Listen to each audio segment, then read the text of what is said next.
Disaster, a word that can mean problems. While you often cannot avoid disasters, preparation in advance can help. Here to explain is Bill Wilcox, Administrator, Federal Disaster Assistance Administration. Bill, a lot of people say that we give more disaster help to foreign nations than we do to people right here at home. Is that true? No, that's entirely incorrect. The amount of foreign disaster assistance provided by the United States is a tiny fraction of the disaster assistance provided to Americans who have been affected by disasters.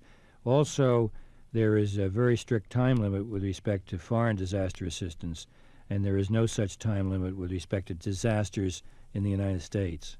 Well, then here in the United States, what happens when a disaster such as a flood occurs? What role does the Federal Disaster Assistance Administration perform?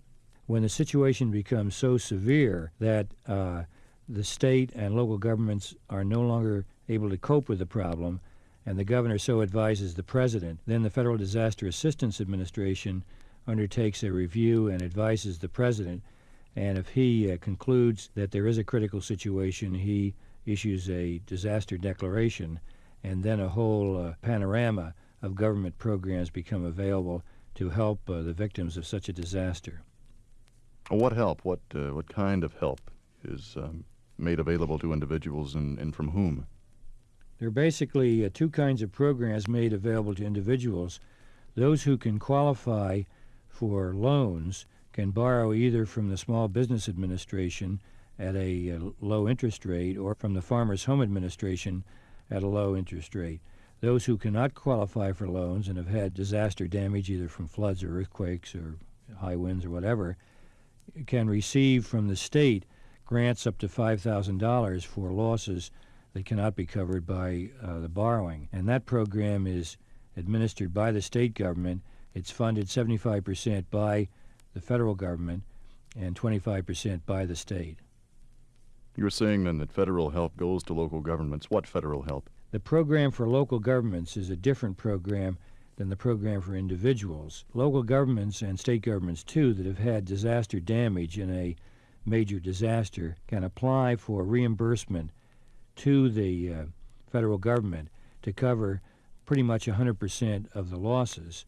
And once those losses are proven, the federal government then reimburses the state and local governments for those losses. Also, interestingly enough, nonprofit hospitals and volunteer fire departments are also eligible for this so-called public assistance to local governments. It's merely required that a local or state government apply on behalf of the hospital or the volunteer fire department. How expensive are your federal disaster assistance programs? The current year, the obligations will total about $450 million of direct funds from the President's Disaster Relief Fund. There will be an additional amount, about the same amount, from other federal government programs, the Small Business Administration most particularly.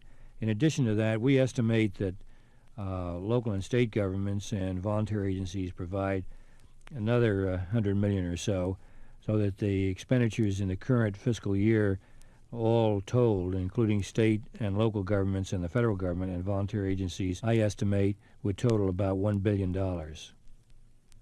Are disaster victims ever exploited?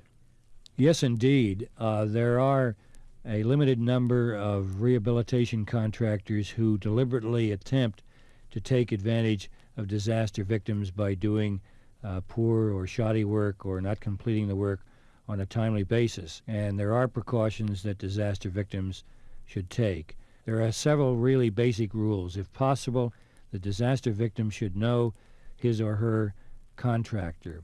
The disaster victim should never enter into verbal agreements, but should insist on a signed contract signed by both himself or herself and the contractor. And there should certainly be no blank spaces in the contract. Also, the disaster victim should never make final payment until the work is completed to the satisfaction of the victim. This program has been presented by this station as a special public affairs feature from the Federal Disaster Assistance Administration.